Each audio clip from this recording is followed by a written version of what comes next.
વસ્તુને શુદ્ધ કરીને વાપરીએ છીએ અને ચોખ્ખા કરીએ છીએ ત્યારે આપણે એ વાસણનો ઉપયોગ કરીએ છીએ. એ જ રીતે પ્રભુ આપણને પણ ઉપયોગ કરવા માંગે છે.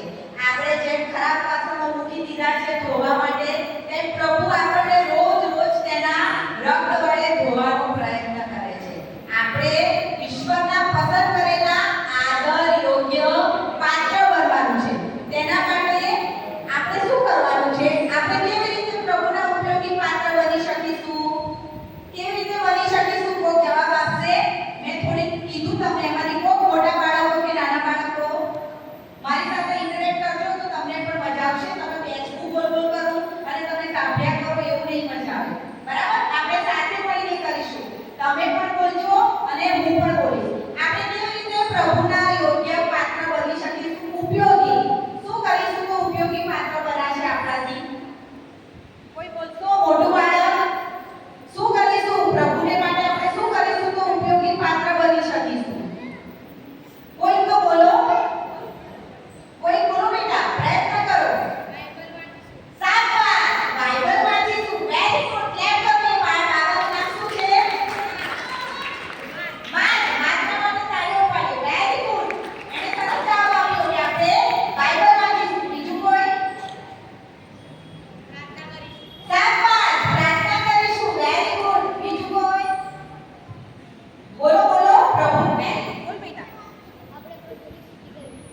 પ્રભુ ઈસુની સ્તુતિ કરીએ. શાબાશ, પ્રભુ ઈસુની સ્તુતિ કરીએ. આદર યોગ્ય પાત્ર બનવા માટે આપણે કઈ અઘરું કામ કરવાનું છે? કશું રોકેટ સાયન્સ કરવાનું છે? હે?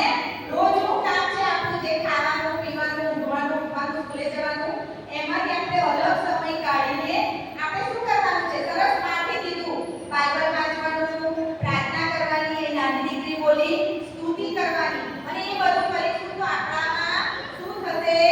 આંતરિક શુદ્ધતા એની મેળે આવે છે. જો ઈશ્વર આપણી આંતરિક શુદ્ધતા અને શુદ્ધ થવાની ઈચ્છા રાખે છે, અને એના માટે કંઈ આપણે કોઈ રોકેટ સાયન્સ કરવાનું નથી. રોજ ને રોજ આપણે બાઇબલ વાંચવાનું છે, પ્રભુની સ્તુતિ કરવાની છે. વચનો જેમ જેમ આપણે વાંચીશું તેમ આપણામાં એની મેળે પ્રભુનો આત્મા કાર્ય કરતો રહે છે. અને વચનો વાંચવા માટે આપણે એમના માટે અલગ કાર્ય કરવા માટે આપણે કંઈ કશું કરવાનું નથી. પ્રભુ એનું કામ પોતે કરે છે. આપણે ફક્ત શું કરવાનું છે? વચનો વાંચવાના છે. તમે લોકો સવારે અહીંયા આવ્યા ને તો કેટલા જણા એઠા મોડે ચા પીને આવ્યા? શું કર્યું બધાએ સવાર ઉઠીને? શું કર્યું? Very good. બ્રશ કર્યું ને તમે લોકોએ? પછી શું કર્યું? નયા ને? આખના એઠા એઠા કોઈ આવે? કોઈ ના આવે. આપણે બ્રશ કરીએ છીએ, નહીએ છીએ. એ જ રીતે આપણે આપણા શરીરને શુદ્ધ કરીએ છીએ. પણ આંતરિક શુદ્ધિકરણ શાનાથી મળે છે? ઈસુના રક્ત દ્વારા. આંતરિક શુદ્ધિકરણ શાનાથી મળે છે? ઈસુના રક્ત દ્વારા. યોહાન પહેલો યોહાન 1:9 શું લખ્યું છે? જો આપણે આપણા પાપ કબૂલ કરીએ તો આપણા પાપ માફ કરવાને તથા આપણને સર્વ અન્યાયથી શુદ્ધ કરવાને તે વિશ્વાસુ તથા ન્યાયી છે. આપણે આપણા પાપ કબૂલ કરવાના. મેં કોઈનું જુઠ્ઠું બોલીએ, મમ્મી આગળ જુઠ્ઠું બોલ્યું હોય તો મમ્મીની આગળ આપણે જઈને સોરી કહેવાનું. મેં કોઈને ધક્કો માર્યો હોય તો એને જઈને આપણે માફી માંગવાની. હે ને? આપણે આપણા પાપ કબૂલ કરીએ છીએ તો આપણા પાપ માફ કોણ કરે છે? ઈસુ ખ્રિસ્ત. એના સિવાય કોઈ નથી કે પાપોની માફી આપણને મળી શકે છે. ઈસુનું રક્ત આપણને સગળા પાપથી શુદ્ધ કરે છે. હવે તમને ખબર છે કે આપણે ઝીણી ઝીણી બાબતોમાં પાપ કરીએ છીએ. કઈ ઝીણી ઝીણી બાબતો? આપણા શરીરમાં 5 જ્ઞાનેન્દ્રિયો છે. કેટલી છે જ્ઞાનેન્દ્રિયો? 5. ચલો, જ્ઞાનેન્દ્રિયો એટલે તમે એને ફીલ કરી શકો છો. તમે એને ફીલ કરી શકો છો. પહેલા 5 જ્ઞાનેન્દ્રિયો કઈ? મારી સાથે બોલજો. આ સાથે બોલો જોરથી. આ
પછી પેલા પિક્ચર જોયા હે ને થવું જોઈએ એવું આથી આપણે સારું જોવાનો પ્રયત્ન કરવો જોઈએ તે પ્રમાણે આ શું છે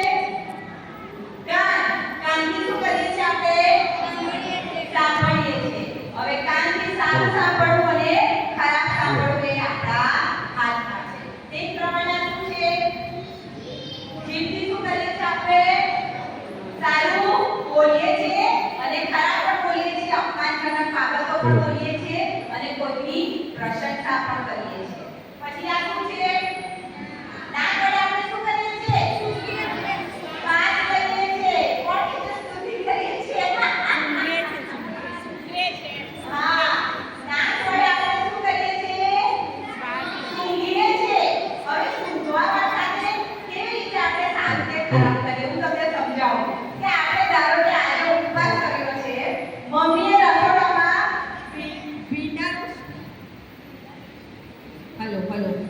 મમ્મીએ રસોડામાં ભીંડાનું શાક બનાવી દીધું મેં આજે ઉપવાસ કર્યો છે સરસ સુગંધ આવી મમ્મી મને તો ભૂખ લાગી છે આજે મેં ઉપવાસ કરવાનું વિચાર્યું હતું પણ મમ્મીનું ભીંડાના શાકની મસ્ત સુગંધ આવી એટલે ઉપવાસ તોડી કાઢવાનું મન થાય છે એ લાલચ કોણ આપે છે આપણને શાબાશ એ લાલચ કોણ આપે છે શૈતાન આપણને એ બધી લાલચ આપે છે અને એટલા માટે શું થાય છે કે આપણું મગજ ડાયવર્ટ થાય છે એટલે સારી સુગંધ કે તમારા મૂડને શુદ્ધ કરે છે અને બેડ સ્મેલ કે ખરાબ સુગંધ તમારા મૂડને બગાડે છે તમે ફૂલ પાસે જાઓ તો સુગંધ હોય અને એકદમ તમને ફ્રેશ થવાનો અનુભવ થાય અને બેડ સ્મેલ આવે કોઈ ગટરની ગંદી સ્મેલ આવે તો તમારું મોં કેટલું ખરાબ થઈ જાય છે હે ને એટલે આ નાક દ્વારા પણ તમે સારા અને ખરાબ વસ્તુનો અનુભવ કરી શકો એ પ્રમાણે આ સ્પર્શ છે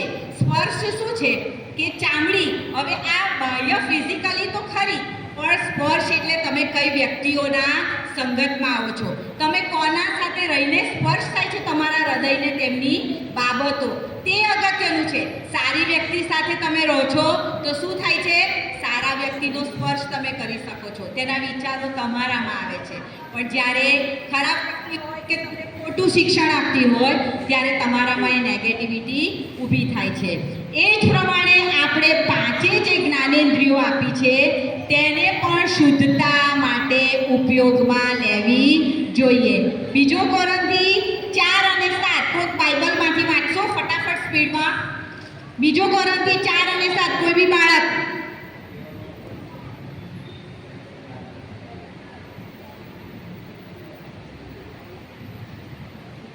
ઝડપથી બીજો કોરંથી 4 અને 7 કોઈ બી મોટું બાળક વાંચશે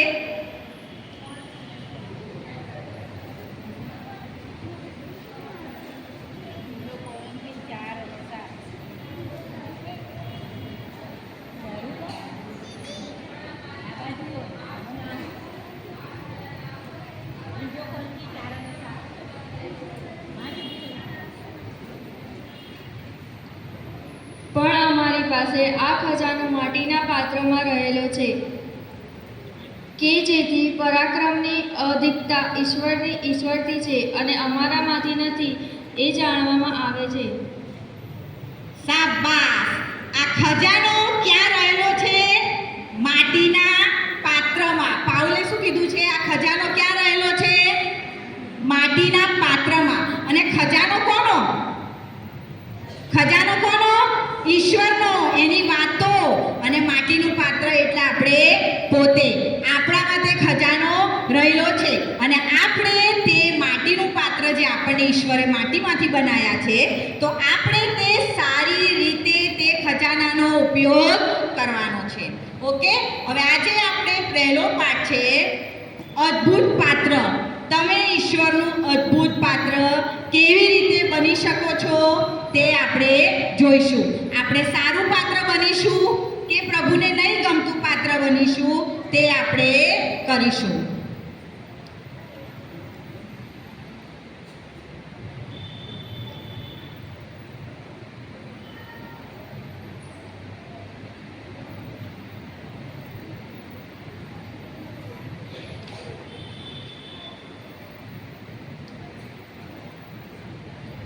અદ્ભુત પાત્ર આપણે બાઇબલમાં ઉત્પત્તિ 1 અને 1 થી 31મી કલમમાં તેના વિશે લખવામાં આવ્યું છે કે આપણે ઈશ્વરનું અદ્ભુત પાત્ર કેવી રીતે ગણીશું તે આજની આપણી વાર્તા છે. બરાબર? આજે આપણે પહેલા પાઠમાં જઈશું કે અદ્ભુત પાત્ર હું પ્રભુનું કેવી રીતે બનીશ. ઈશ્વરે બધું બનાવ્યું, બધાને ખબર છે એ વાત, બરાબર ને? ઈશ્વર આખી સૃષ્ટિની રચના કરી. કેમ કે સન્ડે સ્કૂલમાં તમે 12 વિભાગથી સિનિયર યુથ મોટા થયા, બધાને એ બાબતની ઘટનાની ખબર છે કે પ્રભુએ કેવી રીતે બધી સૃષ્ટિનું સર્જન કર્યું. પણ એ બધામાં ઈશ્વર સૌથી વધારે તમને અને મને પ્રેમ કરે છે. ઈશ્વરની સૃષ્ટિમાં સૌથી વધારે ઈશ્વર મને અને તમને પ્રેમ કરે છે. અને આપણે જોઈશું તે પ્રમાણે આપણે આગળ વધીશું કે પ્રથમ દિવસ ઈશ્વરે સૃષ્ટિની રચના કેવી રીતે કરી. બરાબર? હવે આપણે વિચારીએ કે તમે આંખો બંધ કરો 1 મિનિટ માટે, તમારી આઈઝ ક્લોઝ કરો. બધા આઈઝ ક્લોઝ કરો. ઓકે. અને પછી આઈઝ ક્લોઝ કરો તો તમારી આંખ સામે શું છે? અંધારું કે અજવાળું? અંધારું. Very good. અને પછી ધીમે ધીમે તમારી આઈઝને તમે ઓપન કરો છો તો શું થાય છે? આંખ સામે શું આવે છે? અજવાળું. એ જ રીતે પહેલા શું હતું? ચારે બાજુ શું હતું? અંધારું હતું અને ચારે બાજુ પાણી હતું. અને એ સમયે દેવનો આત્મા જળનિધિ એટલે પાણી પર હાલતો થયો. પ્રભુ પોતે જ અજવાળું છે અને ચારે બાજુ અંધારું, ચારે બાજુ પાણી. હવે તમે વિચારો કે ઈશ્વરે પાણીની ઉપર જ આપણી રચના કરી દીધી હોત તો આપણે શું થતા હોત? શું થતા હોત? તરતા હોત. ખાવાનું હોત કશું? હે? આપણે ફંફોસિયા મારતા હોત, અંધારું જ હતું અને પાણી હતું તો આપણી પરિસ્થિતિ શું હોત? કંઈક અલગ હોત ને. પણ ઈશ્વર કેટલા અદ્ભુત અને ઈશ્વર કેટલા મહાન છે કે સૌથી પહેલા એમણે પૃથ્વી અને સૃષ્ટિની રચના કરવા માટે સૌથી પહેલા તેમણે અંધારું અને અજવાળું બનાવ્યા. અંધારું હતું તેને તેમણે દૂર કર્યું અને તેમણે શું કીધું કે અજવાળું થાવ. અને શું થયું? અજવાળું થયું. અને કીધું બહુ સરસ, સારું છે. થાવ શબ્દ લખ્યો છે. કેટલા અદ્ભુત આપણા ઈસુ બાપ નહીં? કેટલા અદ્ભુત આપણા પરમેશ્વર કે તેમણે ફક્ત થાવ કીધું અને થાવ એટલે અજવાળું અને અંધારું જુદા પડ્યા. કયા દિવસે? પહેલા દિવસે. બીજો દિવસ પહેલા પછી બીજો દિવસ આવ્યો અને પછી ચારે બાજુ મેં કીધું ને તે પ્રમાણે ચારે બાજુ શું હતું? પાણી હતું. હવે પાણી હતું એટલે પાણીને તેમણે શું કર્યું? અલગ કર્યું. કેવી રીતે કર્યું? કે તેમણે પાણીના 2 ભાગ કર્યા. અંતરિક્ષ બનાવ્યું અને ઉપરનું પાણી અલગ અને નીચેનું પાણી અલગ. એટલે ઉપર પાણી ગયું તેને શું કીધું? તેમણે આકાશ કહ્યું. શું કહ્યું? આકાશ કહ્યું. અને ઉપર પાણી જે આપણે અત્યારે આકાશ અંદર પણ પાણી છે, બરાબર ને? આપણને એ પાણી કોણે અલગ કર્યું? અંતરિક્ષમાં બીજા દિવસે કોણે કર્યું? ઈશ્વરે કર્યું. અને પાણીની વચ્ચે અંતરિક્ષ બનાવ્યું અને અંતરિક્ષને તેમણે આકાશ કહ્યું. અને બીજા દિવસે તેમણે કામ કર્યું. હવે આવ્યો ત્રીજો દિવસ અને પછી ત્રીજા દિવસે શું કર્યું? બધે પાણી જ હતા એટલે એમણે શું કર્યું? બધા જે પાણી હતા ને એ પાણી એમણે નીચે ને આકાશનું પાણી તો આકાશમાં છે જ, પણ નીચે જે પાણી છે તે પાણીને એમણે એક બાજુ થવાનું કીધું કે એક બાજુ પાણી થઈ જાવ.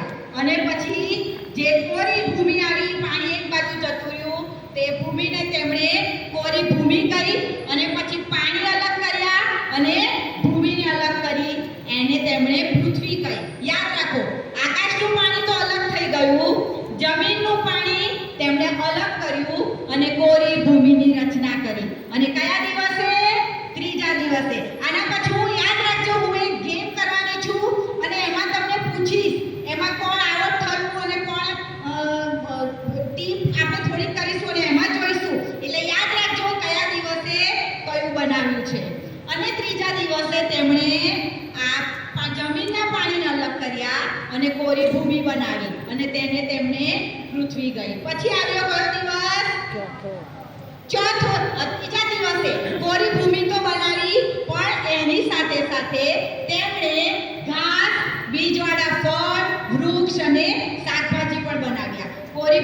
બનાવી, પણ એની સાથે સાથે તેમણે શાકભાજી બનાવ્યા જે તમે રોજ ખાવ છો, રીંગણ બટાકા દૂધી ટામેટા, બરાબર ને? એ અને શું કર્યું? ફૂલ છોડવા બનાવ્યા. એ કયો દિવસે કર્યું? એમણે ભૂમિ બનાવી, તે જ દિવસે એમણે તે કર્યું. પછી આવ્યો ચોથો દિવસ. હવે અંધારું ને અજવાળું તે તેમણે પહેલા દિવસે બનાવ્યું હતું, યાદ છે ને? અને એ દિવસે અલગ થયું. અને પછી શું થયું? તેમણે નામ આપ્યા. અજવાળા માટે શું બનાવ્યું? સૂરજ. અજવાળા માટે શું બનાવ્યું? સૂરજ. અને અંધારા માટે ચાંદો અને તારા. કયા દિવસે? ચોથા દિવસે. કયા દિવસે? ઓકે, ચોથા દિવસે એમણે પહેલા દિવસે જે અંધારું અને અજવાળું જુદા પાડ્યા હતા તેના ઉપર જ્યોતિઓ મૂકી અને તે દિવસે તેમણે તારા, સૂર્ય અને ચંદ્ર બનાવ્યા. અને તેની સાથે સાથે તેમણે તે દિવસે ઋતુઓ, દિવસો અને સમય, વર્ષ, એ બધું એ દિવસે જ આપણે કેવી રીતે કામ કરીએ છીએ. આજે 20 તારીખ થઈ, આજે 21 તારીખ થઈ, એ જ દિવસે બધાનું નિર્માણ ચોથા દિવસે કર્યું. પછી આવ્યો પાંચમો દિવસ.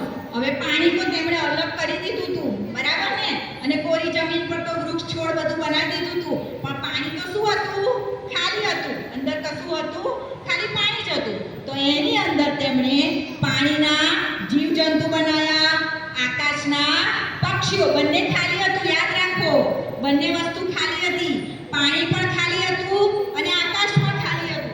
આ બધું તેમણે કયા દિવસે બનાવ્યું? પાંચમા દિવસે. કયા દિવસે બનાવ્યું? પાંચમા દિવસે. પછી આવ્યો છઠ્ઠો દિવસ. યસ, છઠ્ઠા દિવસે. છઠ્ઠા દિવસે જમીન પર ખાલી ફૂલ છોડ ઉગાડ્યા હતા, બરાબર? અને ગ્રીનરી હતી. પણ પછી એની પર ચાલવા માટે એમણે પશુઓ અને પ્રાણીઓ એટલે વાઘ, સિંહ, કૂતરો, બિલાડી બધું એમણે છઠ્ઠા દિવસે બનાવ્યું. અને બીજું એમનું શ્રેષ્ઠ સર્જન એટલે માણસને બનાવ્યું. કયા દિવસે? છઠ્ઠા દિવસે. કયા દિવસે? છઠ્ઠા દિવસે. અને પછી છઠ્ઠા દિવસે તેમણે માણસનું સર્જન કર્યું. અને દેવે કહ્યું કે આપણે પોતાના સ્વરૂપ અને પ્રતિમા પ્રમાણે માણસને બનાવીએ. કયા દિવસે? કયા દિવસે? છઠ્ઠા દિવસે. યસ. હવે પોતાની સ્વરૂપ અને પ્રતિમા પ્રમાણે તેમણે આદમ ને હવાની રચના માટીમાંથી બનાવી. માટીમાંથી આદમને લીધો અને આદમની પાંખડીમાંથી હવાને બનાવી. આ પ્રમાણે તેમણે આ બધું કાર્ય કયા દિવસે કર્યું? છઠ્ઠા દિવસે. અને બધું બનાવી લીધા પછી તેમણે જોયું કે બધું બહુ સુંદર છે. અને પછી એમણે સાતમા દિવસે સ્વસ્થ રહ્યા અને તે દિવસને તેમણે આશીર્વાદ આપ્યો અને પવિત્ર ઠરાવ્યો. ઓકે, હવે ઈશ્વરે પોતાની સ્વરૂપ અને પ્રતિમા પ્રમાણે માણસને બનાવ્યા. આપણો મેઇન ઉદ્દેશ્ય અદ્ભુત પાત્ર છે. આ દિવસો તો બધા બનાવ્યા. બધાને ખબર છે કે સૃષ્ટિનું સર્જન થયું, તારો બનાવ્યો, સૂરજ બનાવ્યો, ચંદ્ર, પણ એમાં ઈશ્વરનું અદ્ભુત સર્જન એટલે માણસ બનાવ્યો. હવે ઈશ્વરે માણસને બનાવ્યો, કંઈક હેતુસર બનાવ્યો છે. ઈશ્વરની કંઈક યોજના હતી, માણસને બનાવી. અને શું લખ્યું છે કે તેમણે તેમની પ્રતિમા, સ્વરૂપ અને પ્રતિમા. હવે સ્વરૂપ એટલે શું? તમે જુઓ, સ્વરૂપ એટલે પ્રકૃતિ, નેચર. હવે તમને હું એક પૂછું કે ઈશ્વરમાં કયા કયા ગુણો છે? ઈશ્વરમાં કયા કયા ગુણો છે? ઈશ્વર કેવા છે? હવે આ જવાબ તમારે આપવાનો છે. ઈશ્વર કેવા છે? યસ, શાબાશ, પવિત્ર. પછી હવે આ તમારે બોલવાનું છે. હવે મારું બોલવાનું પતી ગયું. બોલો. મહાન, વેરી ગુડ. પછી જોરથી બોલ. શાબાશ, જીવતા જાગતા જે દેવ છે. પછી દયાળુ છે, વેરી ગુડ. પછી સર્જનહાર છે, વેરી ગુડ. પછી બોલો બોલો, ઈશ્વર કેવા છે? તેમના ગુણો બોલો. પછી બોલો બોલો, બધું બહુ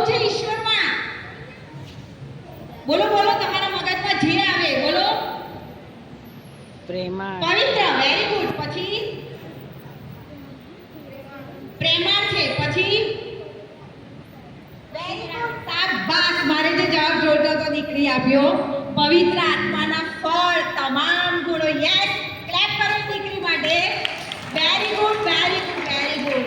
પ્રભુ કેવા છે? પ્રેમથી ભરેલા, શાંતિથી ભરેલા, સહનશીલતાથી ભરેલા, વિશ્વાસુપણું, ભલાઈ, નમ્રતા, સંયમ. આ બધા કોના ગુણો છે? ઈશ્વરના ગુણો છે. આ બધા કોના ગુણો છે? ઈશ્વરના ગુણો તેમણે આપણને આપેલા છે. હવે એમણે ગુણો આપણને આપેલા છે, પણ અમુક વસ્તુઓ, એમના જે ગુણો છે તે એમણે આપણને આપેલા નથી. હવે કયા ગુણ છે કે જે આપણામાં નથી? બોલો, કયો ગુણ ઈશ્વરનો છે જે માણસમાં કામ કરતો નથી? ફક્ત એમણે એમની પાસે જ રાખ્યું છે. તેની સત્તા માણસને આપી નથી. કોણ કઈ કઈ કઈ વ્યવસ્થા કે જે માણસને એમણે આપી નથી? બોલો બોલો બોલો. પ્રભુનો જે પ્રભુ પાસે છે પણ આપણી પાસે નથી. હું પૂછું છું એ સાંભળો. ઈશ્વર પાસે છે પણ મારી ને તમારી પાસે નથી. કયો ગુણ? બોલ બેટા. શાબાશ, છોકરી માટે બહુ બહુ બહુ મોટું ક્લેપ. તેને સરસ કીધું, તેમની તાકાત અને તેમની શક્તિ. વેરી ગુડ બેટા, very good. Praise the lord. સરસ સરસ. પછી બીજું, મને જે જોઈએ છે, મને જે જવાબ જોઈએ છે. મોટા છોકરાઓ બોલશો, નાના બાળકો ખરેખર બહુ જ હોશિયાર. પ્રભુનો આભાર, બહુ જ આભાર. તમારા પેરેન્ટ્સનો આભાર કે તમને શિક્ષણ આપે છે. તમારા શિક્ષકોનો આભાર કે તમને ઉત્તમ શિક્ષણ આપે છે. કઈ વસ્તુ, પ્રભુનો કયો ગુણ જે એમણે એમની પાસે? ઈશ્વર કેવા છે? તમે બધું બોલ્યા. સહેજ મગજ કસો, મોટા છોકરાઓ. ચમત્કાર તો આપણાથી બી થાય છે. ઈશ્વરે આપણને શક્તિ આપી છે કે આપણે ચમત્કાર કરી શકીએ છીએ. નહીં, માદાઓને સાજા કરી શકાય છે. પ્રભુએ આપણામાં એ ગુણ આપેલો છે. ના, ન્યાય આપણે કરી શકીએ છીએ. આપણે જજ અહીંયા છીએ, આપણે ન્યાય કરી શકીએ છીએ. અહીંયા એમનો ન્યાય અલગ છે, પણ એમની પાસે છે જે આપણી પાસે નથી. હું એમ કહેવા માંગુ છું. ની માફી, એ એમણે આપણને આપ્યું છે ગુણ બેટા, કે આપણે માફ કરી શકીએ. આપણામાં એ ગુણ એક્ટિવ છે. શાબાશ, very good. Praise the lord. Hallelujah. સર્વજ્ઞ. મારે આ જોઈતો તો જવાબ કે પ્રભુ સર્વજ્ઞ છે. આપણે અહીંયા બેઠા હોઈએ તો આપણે અમેરિકામાં ફોનથી એક જ વ્યક્તિ સાથે વાત કરી શકે છે, પણ મારો અને તમારો પ્રભુ છે. ઉપરથી લઈને આપણે મેપ જોઈએ છે, દુનિયાનો નકશો, ઉપરથી લઈને નીચે સુધી તમામ સૃષ્ટિના સર્જન સાથે એ વાત કરે છે. એ ટાઈમ નથી લેતા કે હું તારી સાથે વાત કરું, પછી તારો વારો પતી ગયો, પછી તારે આપણે કોઈનો ફોન આવતો હોય, ફ્રેન્ડ્સનો ફોન ચાલતો હોય, અને પછી આપણે કહીએ 2 મિનિટ તું હોલ્ડ કર, હું પેલીની સાથે વાત કરી લઉં કે પેલાની સાથે વાત કરી લઉં. ઈશ્વર કરે છે એવું? મારો ને તમારો સર્વજ્ઞ છે. યસ. કોણે જવાબ આપ્યો? Clap for her. કોણે આપ્યો જવાબ? બહુ જ સરસ. કે ઈશ્વર સર્વજ્ઞ છે, ઈશ્વર સર્વવ્યાપી છે, ઈશ્વર મહાન છે, ઈશ્વર અદ્ભુત છે. એ જે કરે છે એમનો ગુણ એ આપણે અહીંયાથી 100ની સાથે ઓનલાઈન વાત કરી શકીએ, પણ આપણે દુનિયાની સાથે 24 કલાક ઇન્ટરેક્ટિવ થઈ શકીએ છીએ. આપણે એના હૃદયમાં શું ચાલે છે આપણે જાણી શકીએ છીએ. ઈશ્વર તો અંતર્યામી છે. આ જે છે વ્યવસ્થા પ્રભુએ રાખી છે. હવે એક સાચી ઘટના કહું કે અમેરિકામાં એક વ્યક્તિ હતો, સાયન્ટિસ્ટ હતો. એણે વિચાર્યું કે હું ઈશ્વર જીવ આપે છે તો એ જીવ કેવી રીતે જાય છે તે જોવા માટે એણે કાચની પેટી તૈયાર કરી. અને વ્યક્તિ મરવાની અણી પર હતો, છેલ્લા શ્વાસ જઈ રહ્યા હતા, અને તેણે તે વ્યક્તિને કાચની પેટીમાં સુવડાવ્યો અને જોવા બેઠો એ સાયન્ટિસ્ટ કે આ જીવ કેવી રીતે જાય છે, ક્યાં જાય છે. પણ શું થયું? જીવ દેખાયો એને? જીવ પેટી ફાડીને બહાર જતો રહ્યો. એ વ્યક્તિ ક્યારે મરી ગયો એ કોઈને ખબર પડી નહીં. આ ઈશ્વરનું કામ છે. ઈશ્વર પોતાના હાથમાં, પોતાના અધિકારમાં રાખ્યું છે. ઈશ્વર સર્વવ્યાપી છે. તમારું અને મારું હૃદયનું કામ જાણવાનું પ્રભુનું છે. અહીંયા બેઠા હોય તો અમેરિકામાં હજારોની સાથે પ્રભુ અત્યારે એ વાત કરે છે. આપણે શું કરીએ છીએ પ્રભુ જાણે છે, તમે શું કરો છો એ પ્રભુ જાણે છે. એટલે ઈશ્વર મહાન છે. તે આકાશો પણ તેમને સમાઈ શકતું નથી. સુલેમાને કીધું છે તે પ્રમાણે એટલા બધા ઈશ્વર મહાન છે. અને ઈશ્વર એક આત્મા છે જે ચારે બાજુ ઈશ્વર સર્વવ્યાપી દરેકના હૃદયમાં પ્રભુ કામ કરે છે. અને એટલે જ યશાયા 41:9 શું કીધું છે કે મેં તને પસંદ કર્યો છે અને તારો ત્યાગ કર્યો નથી. આપણે અદ્ભુત પાત્ર છીએ. એટલે ઈશ્વરે તમને ને મને પસંદ કર્યા છે. આપણો ત્યાગ કર્યો નથી. ભલે આપણા મમ્મી પપ્પા કોઈક વાર આપણાથી ગુસ્સે થઈ જાય, આપણા દાદા દાદી આપણાથી મોં ફેરવી લે, પણ આપણો જીવતો ઈશ્વર તે આપણો કદી પણ ત્યાગ કરતો નથી. એ યાદ રાખે કે ઈશ્વર એક આત્મા છે, ઈશ્વર અદ્ભુત છે, ઈશ્વર મહાન છે અને તે કદી આપણો ત્યાગ કરતો નથી. અને આપણા પાપોની માફી ઈસુ ખ્રિસ્ત દ્વારા કોઈ આપતું નથી. અને પછી ઈશ્વરે આપણને એટલે જ તેમના ચોક્કસ અને ઈરાદા માટે આપણને બનાવ્યા છે, આપણું સર્જન કર્યું છે. આપણે બીજા માટે દયા રાખી શકીએ, આપણે બીજા માટે કાળજી રાખી શકીએ. સઘળા ગુણ આપણામાં પ્રભુએ મૂકેલા છે. કયા ગુણ આપણામાં મૂકેલા છે અને કઈ વસ્તુ એમણે પોતાના અધિકાર હેઠળ રાખી છે, ખબર પડી ને ડિફરન્સીસ. જો એમણે અધિકાર આપ્યો હોત જીવ લેવાનો તો પૃથ્વી રહી હોત. તું મને નથી ગમતો, ચાલ મરી જા, થયું હોત ને? એવું થયું હોત કે નહીં? યસ ઓર નો? પણ પ્રભુ બહુ મહાન છે. તે અધિકાર તેમને સર્વવ્યાપી, તેમની મહાનતા તે સઘળું એમની પાસે છે. આપણે ગમે તેટલું કરીએ પણ પ્રભુ જેવા પવિત્ર આપણે બની શકતા નથી, કારણ કે તે શુદ્ધ છે. અને આપણે ઘણી બધી વાર પ્રભુને નથી ગમતા, આપણે કામ કરીએ છીએ. એટલે આપણે આપણા જીવનમાં ઈશ્વરને હંમેશા શુદ્ધ હૃદય સાથે આમંત્રણ આપવાની જરૂર છે. હવે મેં તમને શરૂઆતમાં કીધું હતું તે પ્રમાણે કે હું તમારી એક ટેસ્ટ લઈશ, બરાબર? હવે પહેલા સોનેરી વાક્ય લર્ન કરીએ, સાથે બોલીએ. ભય તથા આશ્ચર્ય પમાડે એવી રીતે મને રચવામાં આવ્યો છે, માટે હું તારી આભાર સ્તુતિ કરીશ. તારા કામ આશ્ચર્યકારક છે, એ મારો જીવ સારી પેઠે જાણે છે. ગીત શાસ્ત્ર 139 અને 14. ઈશ્વરે આપણને અદ્ભુત રીતે રચ્યા છે. તેમના હાથની આપણે કૃતિ છીએ અને એટલે આપણે તેમની આભાર સ્તુતિ હંમેશા કરવાના છીએ.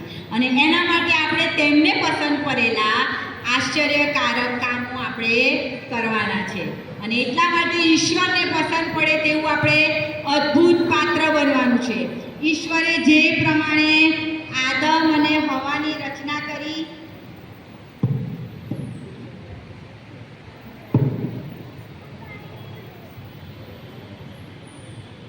ઈશ્વરે જે પ્રમાણે આદમ અને હવાની રચના કરી, કોઈ હેતુસર કે પ્રભુની ઈચ્છા હતી કે તમામ જે એમણે આપેલા પવિત્ર આત્માના ગુણો દરેકમાં કાર્ય કરે. અને આપણે ઈશ્વરની ઈચ્છાને આધીન થવાનું છે. આદમ અને હવાની રચના ઈશ્વરની સૌથી શ્રેષ્ઠ કૃતિ હતી.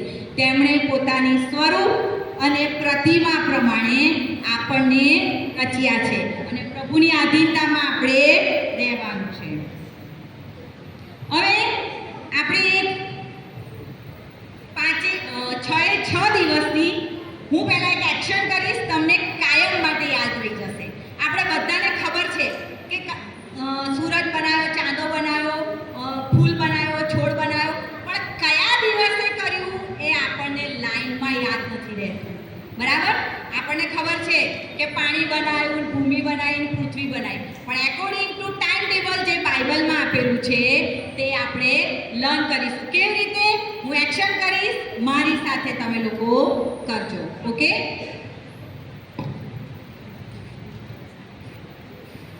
ચલો મારી સાથે કરો. આપણે 5 ફિંગર એક્ટિવિટી કરવાના છે. કેટલી? 5 ફિંગર એક્ટિવિટી. નંબર 1, આંગળી એક કરો, 1 નંબરની આંગળી. ઓકે? હવે આંગળીને બંધ કરો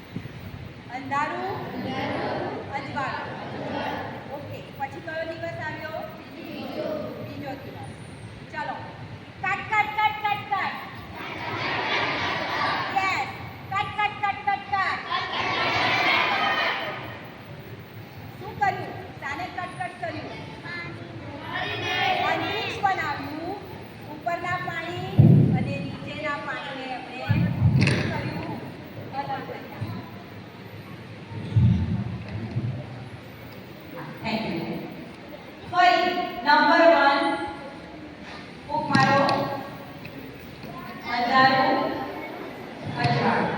નંબર 2 કટ આકાશના પાણી અને નીચેના પાણી શું કર્યું? અલગ કર્યા.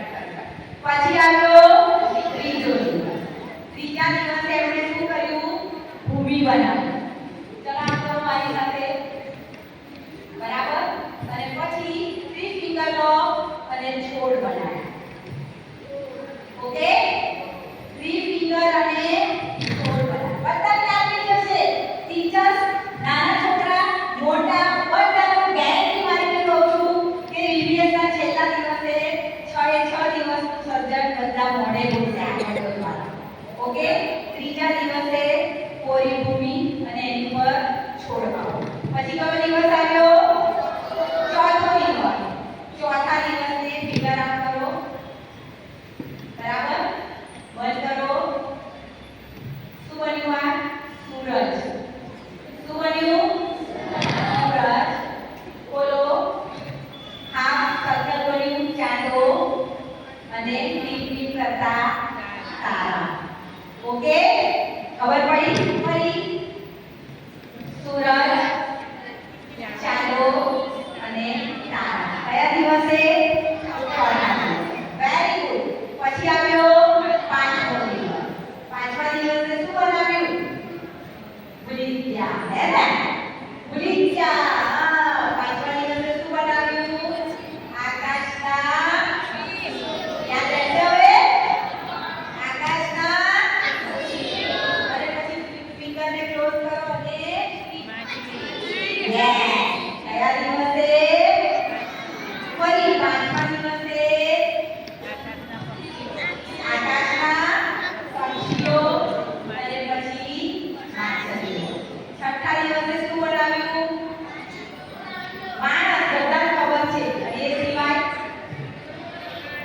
સિવાય ભૂલી ગયા. કોરી ભૂમિ બનાવી હતી ને આપણે એની પર ચલો પ્રાણીઓને દોડાવો અને પછી છેલ્લા દિવસે છઠ્ઠા દિવસે ઈશ્વરે માણસની રચના કરી અને સાતમા દિવસે પ્રભુ સ્વસ્થ થયા. ઓકે? ફરી એકવાર ચલો મારી સાથે કરો. અંધારો અજવાળો દિવસ 1. પછી આવ્યો બીજો દિવસ. આકાશના પાણી અને જમીનના ભૂમિના પાણીને એમણે અલગ કર્યા. પછી આવ્યો ત્રીજો દિવસ. બોલો. શું કર્યું ત્રીજા દિવસે?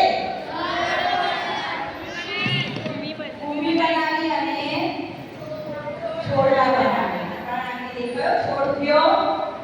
ઓકે? પછી આવ્યો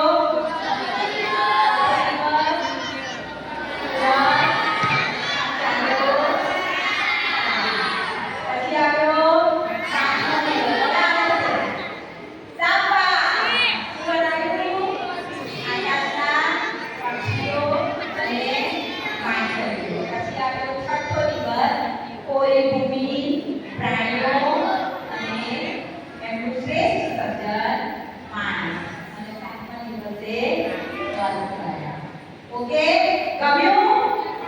ચાલો ઊભા થઈને ફટાફટ તમે સાથે કરો. હું ઈચ્છું છું તમને લર્ન થવું કે બધા બાળકો ઊભા થાઓ.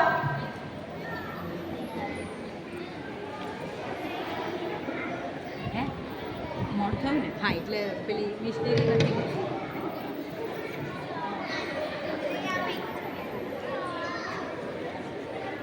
ચલો સ્પીડમાં કરી લઈએ આપણે એક વખત.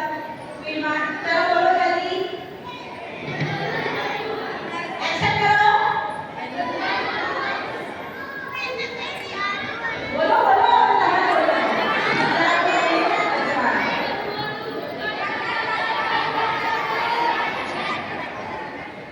પાણી